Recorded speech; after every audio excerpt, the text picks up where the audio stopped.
بسم اللہ الرحمن الرحیم۔ السلام علیکم ورحمۃ اللہ وبرکاتہ۔ آج ہم پڑھیں گے سورۃ النساء آیت نمبر 2، تلاوت، اردو ترجمہ اور مختصر آسان تفسیر کے ساتھ۔ بسم اللہ الرحمن الرحیم۔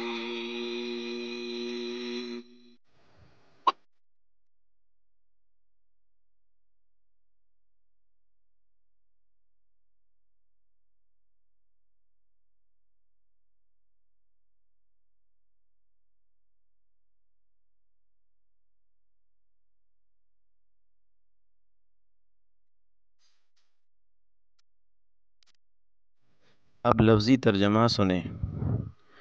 وَآتُوا الْيَتَامَى، و اور آتو تم عطا کرو، تم دے دو، الیتامہ یتیم بچوں کو، اموالہم ان کا مال، ولا تتبدلوا و اور لا تتبدلوا تم تبادلہ نہ کرو، تم بدلے میں نہ لو، تم نہ بدلو، الخبیثہ خراب مال کو، بالطیب بھی ساتھ یا بدلے میں، الطیب اچھے مال کے بدلے میں، بالطیب اچھے مال کے بدلے میں، اور تم تبادلہ نہ کرو برے مال کا اچھے مال سے، ولا تأکلوا اور لا تأکلوا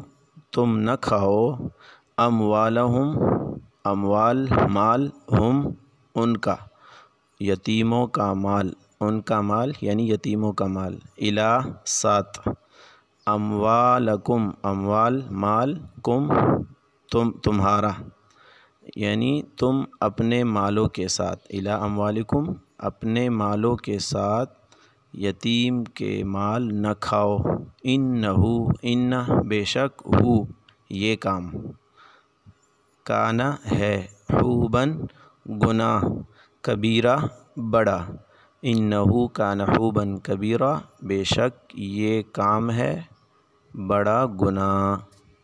اب بامحاورہ ترجمہ بھی سن لیجئے۔ اور یتیموں کو ان کے مال دے دو، اور اچھے مال کو خراب مال سے تبدیل نہ کرو، اور ان یتیموں کا مال اپنے مال کے ساتھ ملا کر مت کھاؤ، بے شک یہ بڑا گناہ ہے۔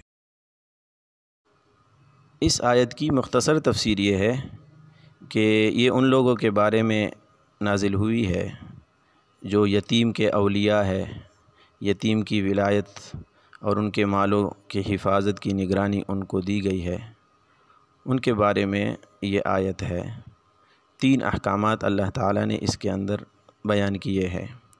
وَآتُوا الْيَتَامَى أَمْوَالَهُمْ، پہلا حکم یہ ہے کہ یتیم بچوں کی ملکیت میں جو مال ہوتا ہے، وہ ظاہری بات ہے جب تک وہ چھوٹے ہوں، نابالغ ہو، تو وہ مال تو ان کو سپرد نہیں کیا جا سکتا، وہ ضائع کر دیں گے۔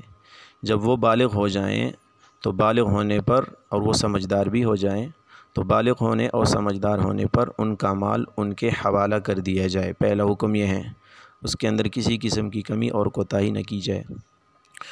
دوسرا حکم یہ بیان کیا، وَلَا تَتَبَدَّلُوا الْخَبِيثَ بِالطَّيِّبِ، یتیم کے مال میں سے جو عمدہ ہے اور اچھا مال ہے، وہ ایسا نہ ہو کہ وہ خود لے لے اور اس کی جگہ پہ خراب مال رکھ دے۔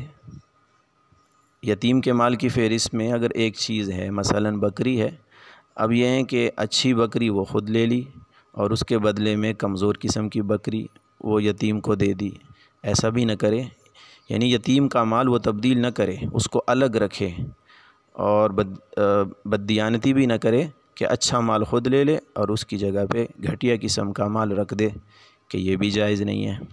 تیسرا حکم یہ دیا کہ وَلَا تَأْكُلُوا أَمْوَالَهُمْ إِلَىٰ أَمْوَالِكُمْ، اور تم یتیم لوگوں کا مال اپنے مال کے ساتھ ملا کر نہ کھاؤ، یعنی یتیم مال کی حفاظت کا حکم ہے۔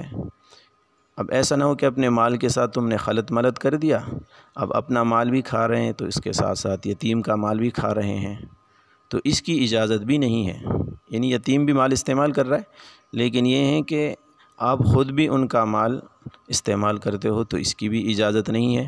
حکم یہ ہے کہ یتیم کا مال چونکہ امانت ہے تو اس کو بالکل الگ سے رکھنا چاہیے۔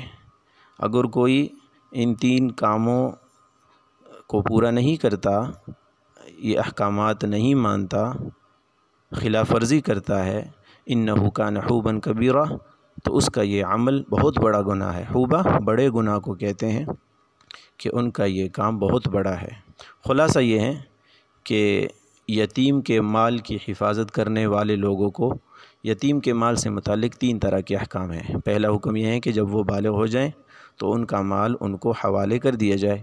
دوسرا حکم یہ ہے کہ ان کے مالوں میں سے کوئی مال، کسی قسم کا کوئی مال وہ خود استعمال نہ کرے، کہ اچھا مال وہ خود لے لے اور گھٹیا قسم کا مال دھوکے سے ان کے مال میں رکھ دے۔